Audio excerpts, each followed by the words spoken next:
Your phone rings. It's a Tuesday. You're under a Ford F-150 at your shop, grease up to your elbows, Norteño music playing low on a busted speaker. The number on the screen is local, but you don't recognize it. You let it ring. Probably a wrong number. Probably some guy looking for a quote on a brake job. You go back to the oil pan. 20 minutes later, it rings again. Same number. Something in your gut shifts. You wipe your hands on your jeans and answer. Hello? Your voice comes out steadier than you feel. Are you the one with the shop on Juarez Avenue? Silence. You can hear your own heartbeat in the gap. Yeah, that's me. Who's calling? I need you at an address today. Bring your tools. Heavy diesel work. It's not a question. It's a sentence dressed up as a conversation. You try to push back. Look, I'm booked solid today. I can schedule something for... I'm not asking. I'll send you the location. 2 hours. Click. Deadline. You're standing there holding the phone like it just bit you. Your wife pokes her head into the shop. Who was that? A new customer, you say. The lie comes out so smooth it scares you. You tell your guys you have a family emergency. You load your tools into the truck. Your hands are doing one thing while your brain is doing another. The rational part of you is screaming to call the cops, to pretend the call never happened, to take your family and drive north until you hit a border or a dead end. But the survival part, the part that grew up in this country and understands the unwritten rules, that part already knows. You don't ignore these calls. You just don't. The GPS takes you 40 minutes outside the city. The address is a ranch. Nothing flashy. No gold-plated gates or narco-baroque nonsense. Just high concrete walls, metal gate, cameras on every corner like a paranoid strip mall. You honk. The gate opens. 2 guys wave you through. As you roll past, you clock the hardware. A R-15S slung over their shoulders like gym bags. Casual. Practiced. These aren't guys playing soldier. These are guys who've used those rifles the way you use a torque wrench, as a daily tool. You park where they tell you. A man approaches. Maybe 50. Dress shirt rolled up to the elbows. No jewelry, no tattoos. He looks like somebody's accountant. Did you bring everything? Yes, sir. The sir falls out of your mouth before your brain even processes it. You've understood the org chart in under 3 seconds. That's how fast your survival instincts calibrate in this environment. They take you to a warehouse. Inside, 3 armored 3-ton trucks. Diesel beasts with reinforced panels and suspensions that shouldn't exist on civilian vehicles. I need you to check all 3. Something's off with the engines. Weird noise. You get to work. Your hands are trembling, but the second you pop a hood, something clicks. This is your language. This is the one thing in the world you actually control. You find the problems fast. First truck, worn fuel pump. Second, clogged oil filter. Third, a loose bolt on the exhaust manifold. Amateur maintenance. Whoever was working on these before you was either lazy or dead, possibly both. You finish in 3 hours. Work that should have taken 6. The man comes back, starts each truck, listens. The noise is gone. He nods. Not impressed exactly, more like confirmed. Like he already knew you were good, and this was just the audition. How much do I owe you? This is the question that will define your entire future, and you know it. You understand the math instantly. Ask for too much, they think you're trying to shake them down. Ask for too little, they think you're weak. Weak people are disposable. Disposable people disappear. I normally charge $8,000 for this kind of work, you say. Your voice is steady, professional. He pulls out a stack of bills, 500 peso notes. Doesn't count them. Just hands you the brick. 20,000. More than double your quote. He wasn't paying for the labor.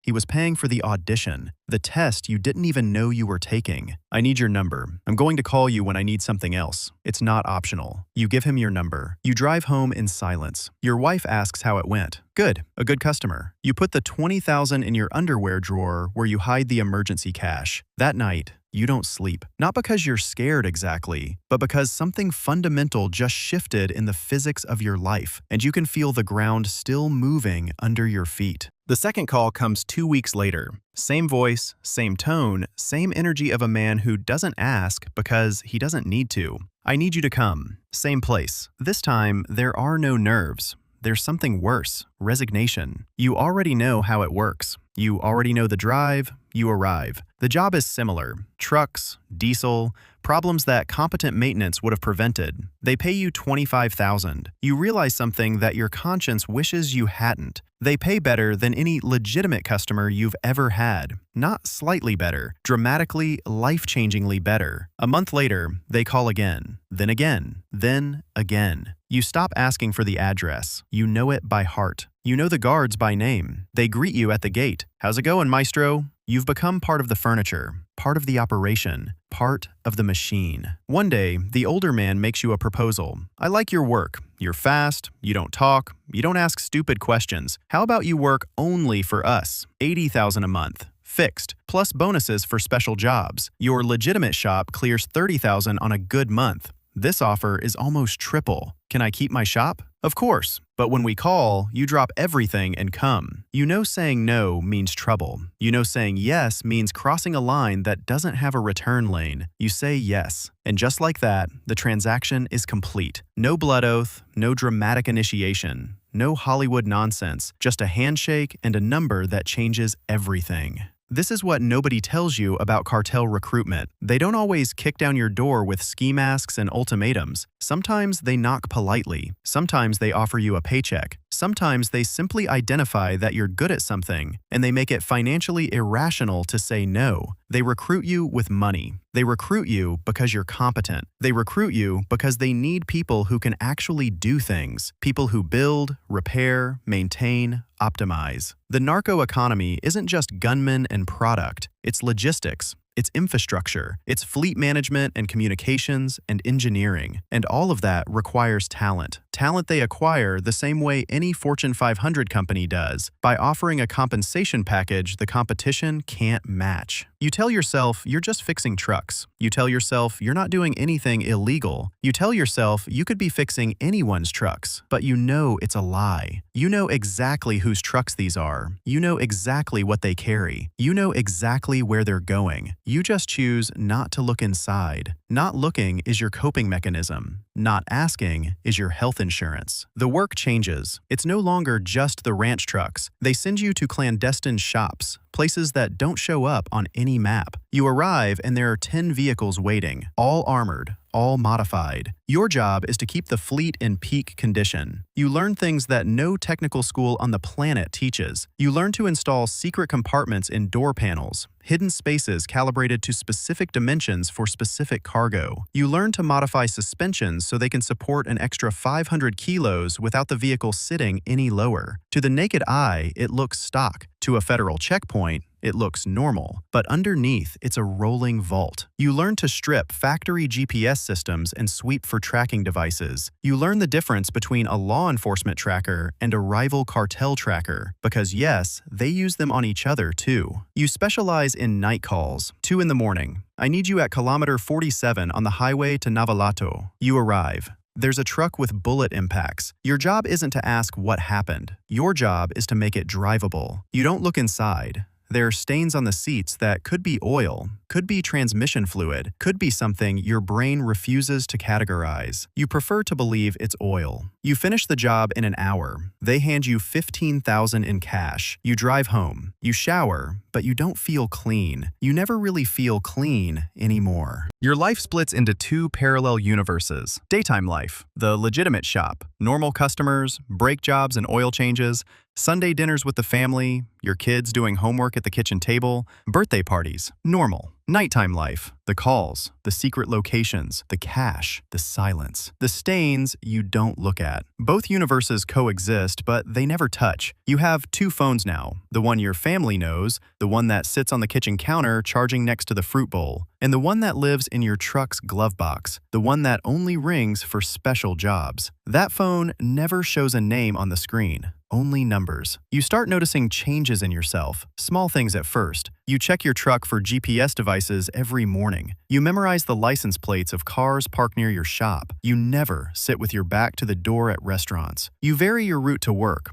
never taking the same streets 2 days in a row. Your wife thinks you're going through some kind of midlife paranoia. You know it's not paranoia. It's pattern recognition. It's the survival software that installs itself when you operate in this ecosystem. You've seen enough to know that the people who get comfortable are the people who get buried. Paranoia is the only vitamin that keeps you alive. They give you a satellite phone. For emergencies, they say. If things go sideways and we need to move, this phone works anywhere. You keep it in your truck behind the sun visor. You never use it, but its presence is a constant reminder that you're not just a mechanic with a side hustle. You're a node in a network that has logistics, infrastructure, contingency plans, and national reach. You're a cog in a machine that moves product worth more than the GDP of some small countries. One day, they take you somewhere different, bigger, more secure. They blindfold you for the drive. When the blindfold comes off, you're in a compound that makes the ranch look like a parking lot. Workshops, warehouses, a welding station, a paint bay, even a small airstrip carved into the dirt. Welcome to the main shop, your contact says. You're not the only specialist here. There's an electrician, a welder, an armor specialist who used to work for the military, a communications expert who can build encrypted radio networks from hardware store parts. All of them have the same story. All recruited for their talent, all paid better than any legal employer could match, all trapped in the same invisible cage. You meet the boss once. He's younger than you expected, more polished. He speaks like a guy who went to business school, not like a guy who grew up in the Sierra. He thanks you for your work. People like you are valuable, he says. Those who know how to do things. Those who don't just shoot, but build, repair, maintain. Without you, nothing works. You feel a flash of pride for exactly 1 second. Then you hate yourself for feeling it. You've crossed a line you swore you'd never cross. And the worst part? You didn't even feel the line under your feet when you stepped over it. They offer you a promotion. They want you to supervise all fleet maintenance for the entire region. 20 vehicles under your care. Your own team of 3 mechanics. A fully equipped shop built to your exact specifications. $150,000 a month. It's more money than your father made in his entire life. You accept, not because you're greedy, because at this point, there's no reverse gear. You already know too much. You've seen too many faces. You've been to too many locations. You know the geography of their operation better than Google Maps. Your knowledge is either an asset or a liability. If you're working, you're an asset. If you stop working, you become a problem that needs solving. And this organization is very, very efficient at solving problems. Your legitimate shop becomes the perfect front. You expand it. Hire more employees, new equipment, new signage. To the outside world, you're a small business success story, the neighborhood mechanic who made it. Your wife is proud. Your mother asks how you're doing so well. I work hard, Mom. That's all. She believes you because she wants to believe, because the alternative is a question she can't afford to ask. You start to rationalize. The lies become a nightly ritual, a bedtime story you tell yourself so you can close your eyes. If I don't do it,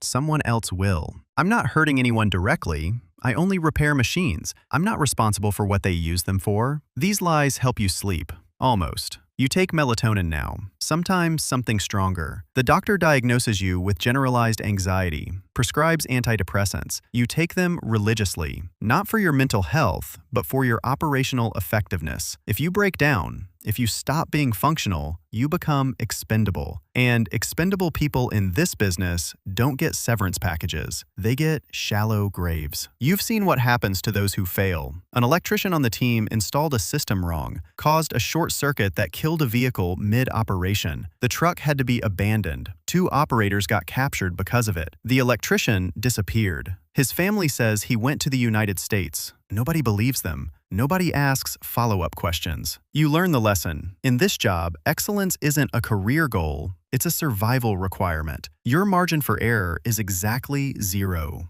The jobs get darker. They call you to modify vehicles to look like official police units, install sirens, emergency lights, decals from real law enforcement agencies. You're building clones, perfect replicas that can pass through checkpoints, escort convoys, and operate in broad daylight without attracting suspicion. It's completely illegal, but the cost of refusing is a math problem you've already solved. The cost of saying no is always higher than the cost of saying yes. That's the equation that governs your entire existence now. You work on these projects at night. always in a different location, never the same place twice. You work in silence. You don't look at the guys standing guard. You don't ask who's going to drive the finished product. You just install, test, verify, and leave. Your son tells you he wants to study automotive mechanics. He's proud of his dad. He wants to follow in your footsteps. This hits you like a bullet to the chest. You want to grab him by the shoulders and scream. Study something else, anything else. Accounting, computers, medicine, be a dentist, be a lawyer,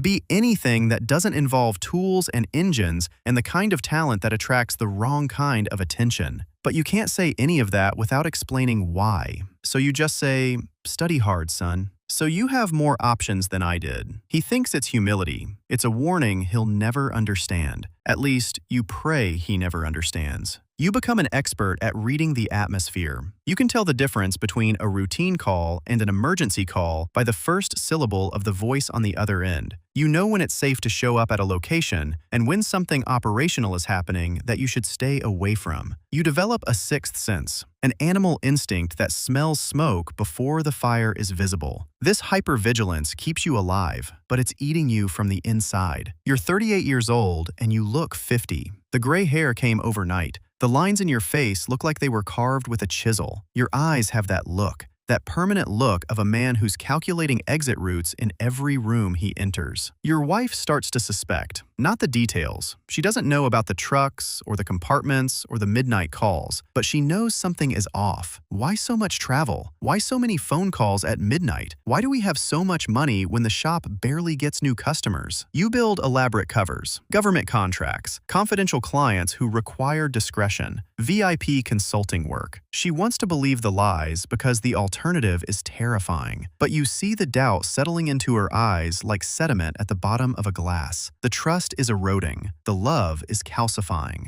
And you can't do a damn thing about it because the truth would destroy everything faster than the lies. You develop rituals. Every night you check the locks twice. You have 3 escape routes memorized from your house. You keep cash hidden in 5 different locations. You have fake documents in a go bag in the back of your closet. A suitcase that's always packed. You live in permanent evacuation mode. Your home isn't a home anymore. It's a staging area, a temporary position between calls. One night, working late on a vehicle at a remote shop, you find something, a secret compartment, the kind you installed yourself weeks ago. Your job isn't to open it. Your job is never to open anything. But this time, curiosity wins the cage match with self-preservation. You pop it open. Inside are photographs, faces. Some have red X marks drawn over them. Some have dates written underneath. You understand what you're looking at immediately. It's not an album. It's an invoice. A ledger of people who no longer exist or who won't exist for much longer. You close the compartment. You finish the mechanical work. You drive home. You make it inside,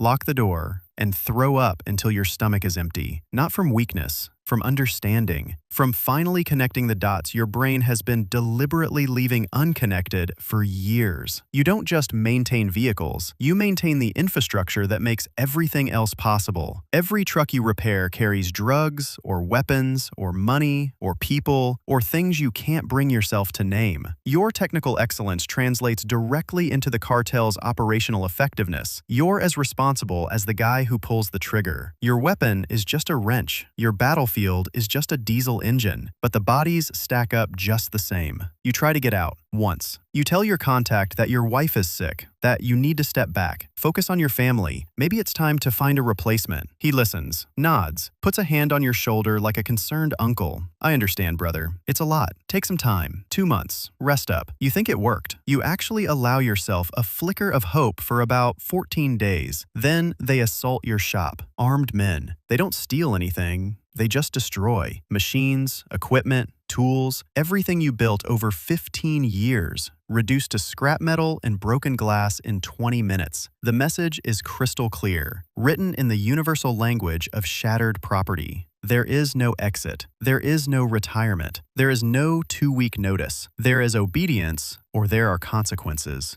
You return to work. Nobody mentions the assault. Nobody asks if you changed your mind. It never happened. They send a crew to rebuild your shop, free of charge, better equipment than before, new machines, new tools. It's charity and threat rolled into the same gesture. We can build your world. We can also demolish it. Your move. You don't make a move. You just go back to work. They teach you new techniques. How to completely dismantle a vehicle and rebuild it with parts that can't be traced. How to change serial numbers without leaving marks. How to convert civilian trucks into armored transport that's indistinguishable from factory stock. You become an artist, a Picasso of automotive crime. This level of mastery should feel like an achievement. Instead, it makes you physically sick. You meet others like you, the doctor who stitches up gunshot wounds at 3 in the morning without filing a report, the lawyer who processes documents that shouldn't exist for people who officially don't exist, the civil engineer who designs tunnels with ventilation systems, and rail tracks that run under international borders. All of them started the same way: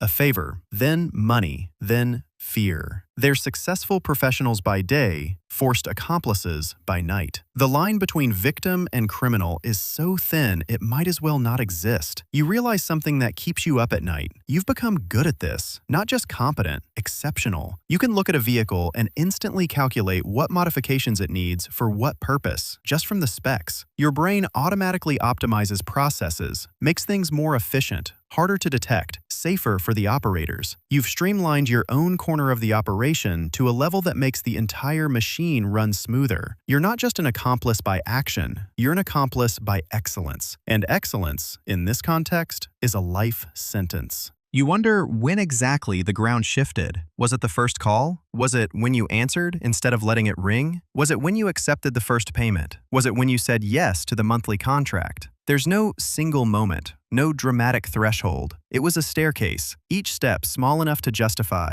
each step taking you one level deeper into a basement that has no bottom floor. Hell isn't a pit you jump into. It's a gentle decline you walk down, so gradually that by the time you realize you're underground, the sunlight is just a memory. You look at your kids and feel actual physical pain in your chest. They think their father is an honest man, a hardworking mechanic who built something from nothing. Someday, they'll learn the truth. Or worse, someday they'll pay for your decisions. This is your recurring nightmare. Not the armed men, not the midnight calls. Your son being grabbed off the street because someone wants to leverage you. Your daughter being threatened to force your cooperation in something even worse than what you're already doing. Your mistakes becoming their inheritance. You start planning an escape, a real one, but the logistics are a nightmare. You can't just disappear. You'd need to fake your death, get new identities for your entire family, move to a country where the organization has no reach, which is a very short list. Start over from zero. Never contact anyone from your previous life. It requires money you've been secretly stashing. It requires contacts outside the organization, which is almost impossible because the organization is everywhere. Mostly, it requires luck, and luck hasn't exactly been your business partner lately. You consider going to the authorities, becoming an informant, witness protection, new name, new city, new life. But you've lived long enough in this ecosystem to know how that movie ends. The authorities have leaks. The cartels have people inside every institution. Cops, prosecutors, judges, military. Your testimony could last exactly as long as it takes for someone inside the system to make one phone call. And then your family finds out what happens when the cartel's HR department processes a termination. You're trapped. And the cruelest part of the trap isn't the walls, it's the fact that you built it yourself, one yes at a time. 5 years have passed since that first Tuesday phone call. You look in the mirror and the man staring back is a stranger. He has lines you didn't earn through laughter, gray hair that arrived a decade early, eyes that have processed too much data that the human operating system wasn't designed to handle. He's a man who has made an impossible peace with an impossible situation, who has rationalized the irrational, who has found ways to wake up every morning and function inside a reality that should be psychologically unsurvivable. You know how this story ends. You've seen enough endings to write the script yourself. Option 1. You get arrested. Federal operation. Your face on the news. Years in a prison where the cartel has as much influence as they do on the outside. No protection, no anonymity, just a cell and a target on your back. Option 2. You go down during an operation. Wrong place, wrong time. A stray round or a deliberate one. Collateral damage in somebody else's war. Option 3. You become a liability. You know too much. You've been around too long. You've seen too many faces. One day, a call comes, and it's not about truck repair. It's about your retirement plan, the kind that involves a shallow hole in the desert. Option 4. You accept this as your permanent reality. You work until your body fails. You hope to die of something natural before something unnatural gets to you first. This is the option you've chosen, not actively, by omission, by default, by the accumulated weight of every small yes that led to this moment. Your phone rings. Same tone, same urgency, same invisible chain, yanking you out of whatever temporary peace you'd managed to construct. I need you to come. Bring your tools. You don't even ask where anymore. You don't even feel fear, just exhaustion, a bone-deep, existential tiredness that no amount of sleep can cure. You grab your keys. You check the satellite phone. You verify the gun under the seat, even though you wouldn't know how to use it properly if the moment came. You start driving. As the city shrinks in your rearview mirror, and the landscape opens up into the kind of empty Mexico that doesn't make it onto postcards, you think about the exact moment your life fractured into before and after. It was so ordinary. So mundane. A phone ringing on a random Tuesday while you were under a truck covered in grease. A number you didn't recognize. A decision to pick up instead of letting it go to voicemail. That's it. That's the whole origin story. No dramatic kidnapping, no gun to the head, no cartel sicario showing up with an ultimatum. Just a phone call and a paycheck, and the slow, methodical erosion of every boundary you thought was permanent. Everything after that first answer was inevitable. A sequence of dominoes falling in perfect order, each one knocking down the next, each one taking you deeper into a system designed to make exit impossible. This is what nobody tells you about the cartel economy. It doesn't always recruit with bullets. Sometimes it recruits with opportunity, with money, with the kind of offers that are hard to refuse when you've got a family to feed, and bills that multiply faster than your income, and skills that the legal market dramatically undervalues. They make you feel lucky at first, special, chosen, like you've been scouted by the big leagues. Only later do you understand you weren't chosen. You were identified, cataloged, processed, like any other raw material to be extracted and consumed. The GPS says you've arrived. Another ranch, other trucks, other armed men in the shade, AR-15s hanging like accessories. Another day in the only life you have left. You kill the engine. Someone approaches. The engine is making a weird noise. You've heard that sentence 100 times. The answer comes out automatic, reflexive, stripped of all emotion. Let me check it. And so the cycle continues. The perpetual loop. The personal purgatory you constructed one wrench turn at a time. You're a cartel mechanic, not because you chose it, because when they choose you, your choices become decorative, cosmetic, the illusion of agency in a system where the only real decision was the first one, and you made it before you understood what you were agreeing to. You're still alive. In this business, that counts as a victory. You're still working. That counts as purpose. You're still lying to your family. That counts as protection. And at night, when the insomnia wins and you're staring at the ceiling at 3 in the morning, running escape scenarios that always dead end, you wonder how many more calls you'll answer before the one comes that you can't answer. The answer is all of them. Every single one. Because when the cartel calls, it's not an invitation. It's not a request. It's not even a threat. It's gravity. And you don't negotiate with gravity. You just fall. That's a wrap for today. I've got more deep dives and receipts to drop soon. Hit sub so you don't miss the next one.